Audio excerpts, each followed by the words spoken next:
The date is commemorated each year by the club at the site of the crash, the hill of Superga. Welcome to Watch Mojo, and today we're looking at the 15 saddest and most impactful days in the history of sports. Good evening. If you've tuned in tonight expecting the outstanding race that the San Marino Grand Prix here at Imola promised to be, then I'm sorry, that's not the program we have for you.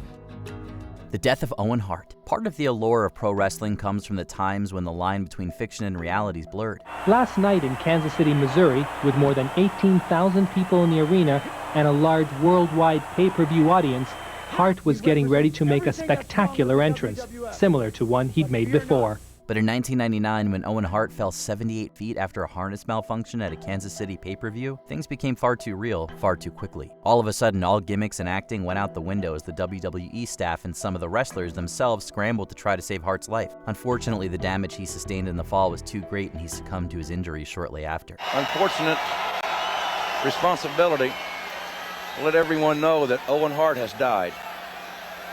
Owen Hart has tragically died from that accident here tonight. The show did continue on that night, but the effect of losing a superstar like him in the prime of his life never truly faded. The 1955 Le Mans disaster. Though it happened decades ago, the 1955 Le Mans disaster remains the most catastrophic accident in motor racing history. Driver Pierre Levegue's car was involved in a crash that sent it flying into the air. Levegue was killed instantly after being thrown from the vehicle, but debris from the car went flying towards the crowd of spectators. 82 people were killed in the chaos, and between 120 and 180 were injured. This horrific accident caused many countries, including France, Switzerland, and Spain, to ban motorsports until greater levels of safety precautions had been implemented. A shocking day for the sport. Chapecoense plane crash. In 2016, the Brazilian football team Chapecoense was left utterly devastated when a plane carrying the entire team crashed in Colombia. On the way to the biggest game in the club's history, the team is in good spirits. An oversight in pre-flight preparation had led the aircraft to run out of fuel in the air. Of the 77 people on board, only 6 survived, including just 3 of the club's players. Poor decision-making by the pilot in the middle of the ongoing crisis was cited as a major reason for the outcome. 71 people died when the aircraft plunged into the Colombian mountainside. Brazil's O Globo newspaper reports the pilot declined 2 chances to refuel. When reports of the crash reached other football clubs internationally, there was a huge outpouring of grief and many attempts from other clubs to help Chapecoense rebuild, a tragedy that will haunt this club for decades to come. 1985 Heysel Stadium disaster. This infamous night put a stain on English football that did not fully fade away for years. Liverpool met Juventus in the 1985 European Cup final in Heysel Stadium in Brussels, Belgium, and the match was marred by some disgusting fan violence in the stands. The first real troubles began by the fence between the Liverpool fans and Block Z. It was 6:30. A combination of factors turned a potentially minor incident into a disaster. Tension had been brewing prior to the start of the match, and eventually a group of Liverpool fans stormed an area full of Juve supporters. In their desperate attempts to flee, they forced the side perimeter wall to collapse, killing 39 people and injuring around 600. In total, 39 people died at the Heysel. It was such an ugly moment for the sport that all English clubs were banned from competing in UEFA events for 5 years. Liverpool were banned for 1 further year. Zambian national football team air disaster. When the Zambian national football team were traveling by plane to a 1994 World Cup qualifying game with Senegal and Dakar, human error ended up costing them everything. On the 27th of April 1993, the plane carrying the Zambian national football team crashed off the coast of Gabon. All 30 passengers and crew perished. 18 of them were international footballers, and with them went the hopes of a nation. The pilot noticed an engine fire while flying off the coast of Gabon. Official reports would later conclude that he was fatigued, and in his attempt to turn off the faulty engine, he chose the wrong one. This led the plane to crash 500 meters from land. All 30 people aboard, including 18 players, were killed on impact, ripping apart the Zambian football team in the process. If somebody had told me in 1993 if that would have happened, I would, not believe them. But we had that faith, that we'll come back one day and we'll be even much stronger. A week-long period of mourning was announced by the government shortly after. Dale Earnhardt Sr.'s crash. It's not often you see a legitimate superstar end up losing their life in the middle of competition. I think he worked hard on portraying himself as the tough guy, but if you looked in his eyes, the guy was a very kind man. But for the 49-year-old Dale Earnhardt Sr., that's exactly what happened. While competing in the final lap of the Daytona 500 in 2001, Earnhardt was involved in a 3-car collision. After crashing into rival Ken Schrader, both cars slid off the track's asphalt into the infield grass. It would become very clear that something was wrong. Earnhardt had been killed instantly by the impact, sustaining a fatal basilar skull fracture. This is undoubtedly one of the toughest announcements that I've ever personally had to make. But after the accident and turn forward at the end of the Daytona 500, we've lost Dale Earnhardt. With 17 million people tuning in live for this race, it represented a huge blow to the sport and a catalyst for much greater safety regulations moving forward. The Hillsborough disaster. The sad fact about sporting events is that it sometimes takes a truly horrific incident to force teams and franchises to make much-needed changes. Liverpool supporters have been allocated the west end of the Hillsborough Stadium, so their route will keep them away from Nottingham Forest fans arriving from the south.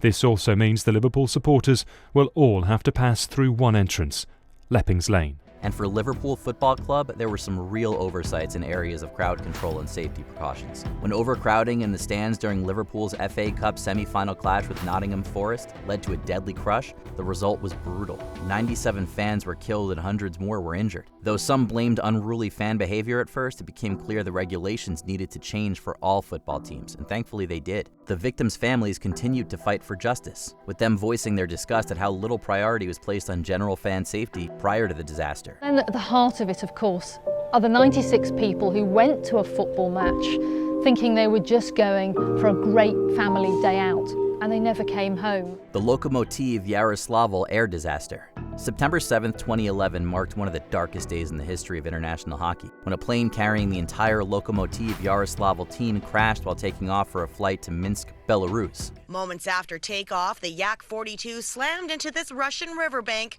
killing 43 people. The team were being transported to their first game of the KHL season when the pilot lost control of his vehicle and crashed after failing to take off. Of the 45 people on board, only the flight mechanic survived. As it turned out, the pilot was woefully underqualified to fly the plane and had falsified documents in order to get permission. Of course, by the time the crash happened, there was no one left to prosecute.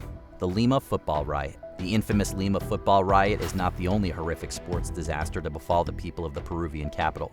More than 45,000 soccer-crazed fans are jammed into Peru's national stadium.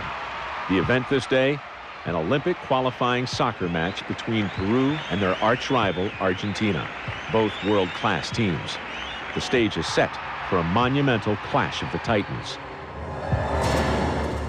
But the day will be remembered for a much more somber reason.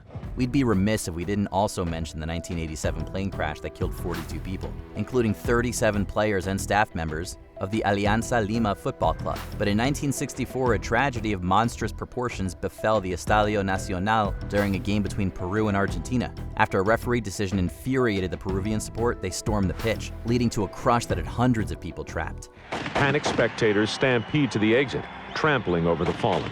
Riot police were called in, and by the time the dust settled, 328 people had lost their lives and over 500 were injured. One of the darkest days in football history. Iraq's extermination of athletes. Stadium disasters and accidental crashes are one thing, but the international slaying of athletes by a brutal dictator as punishment for poor performances, that's a different level of depravity. During Saddam Hussein's regime, the country's athletes and coaches faced harsh consequences such as being imprisoned, caned, or worse for losing. In 2007, the remains of 13 members of the country's Taekwondo team were found in the desert after they had been kidnapped while en route to a training camp in Jordan. It was a barbaric display of violence and one that was widely condemned by the entire sporting world. Happy Valley Racecourse Fire. Over 100 years ago, the Chinese racecourse Happy Valley witnessed one of the most destructive fires in sports arena history. Due to the fact that the stands were largely made of bamboo and wood, they were rapidly set ablaze after coming into contact with a fire caused by a nearby food stall. With improper precautions taken and inadequate tools to fight the fire, it eventually claimed the lives of 614 people. This was not just one of the most impactful disasters in sporting history, it remains one of the deadliest fires in modern Chinese history. Ayrton Senna's death. The legendary Ayrton Senna had already voiced his concerns over the state of Formula One safety in 1994, and had his doubts about taking to the Imola circuit in Italy on May 1st of that year. Today, we've lost, arguably, the greatest talent of his generation. After a high-speed crash at Tamburello, Ayrton Senna is dead. Just one day before, his fellow driver Roland Ratzenberger had become the first F1 fatality in 12 years. but Senna decided to race anyway. Unfortunately, his car collided with a concrete wall at a speed of over 200 kilometers per hour, causing him to sustain severe injuries that could have all led to his death on their own. Though attempts were made to resuscitate him, they were futile. It's been a dreadful day, and the loss of Ayrton Senna is really tough to comprehend. This marked a major turning point for Formula One, with increased emphasis placed on advanced crash barriers, cockpit protection, and medical protocols.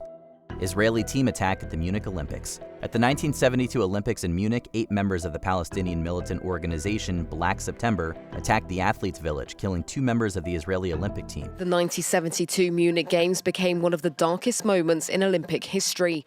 They also took 9 hostages. This understandably kicked off a major panic and a total overshadowing of the Munich Games. While several rescue attempts were attempted, they failed, and in the process, all 9 hostages were executed. 5 of the 8 perpetrators were also killed in the chaos, but the damage was already done. The disorganization of the police and government response was widely criticized, but after a 34-hour suspension, the Games continued as scheduled. The German authorities were criticized for a botched rescue operation. The Superga disaster. In 1949, a disaster that shook Italian football to its very core took place. On May the 4th, 1949, a tragic air disaster robbed Italy of its greatest team. An Italian Airlines flight carrying the entire Torino football team crashed into the retaining wall at the rear side of the famous Basilica of Superga in Turin. A navigational error made by the pilot was brought about by terrible flying conditions as they made their descent. Instead of reaching the runway as planned, the aircraft crashed into the Basilica, killing everyone on board. Until that day, a catastrophe of that proportion had never happened. There was an outpour of support from every club in Italy, with some offering players to the struggling side free of charge. They even awarded an honorary Serie A title to Torino, but nothing could erase the foundational damage and trauma this accident caused. Before we continue, be sure to subscribe to our channel and ring the bell to get notified about our latest videos. You have the option to be notified for occasional videos or all of them. If you're on your phone, make sure you go into your settings and switch on notifications. Munich Air Disaster. It was the most infamous disaster in football history. The world-famous Manchester United and their iconic manager Matt Busby were returning from a European Cup matchup against Red Star Belgrade. Of the 44 who boarded the charter plane home, 23 died in the Munich disaster. Together with officials and journalists, 8 players lost their lives. During their 3rd attempt to take off from Munich-Riem Airport in Munich, West Germany, the unthinkable happened. The plane skidded on the runway, crashing into the fence that surrounded the airport, leading to a fire that threatened to engulf everyone inside. Out of the 44 on board, 21 survived, but it was a moment that left the world's most famous football club completely ripped apart. Other clubs stepped up and offered players and money, but there was only so much that could be done. Decades later, Manchester United have still not forgotten this dark night in their history. The flowers of English football, the flowers of Manchester.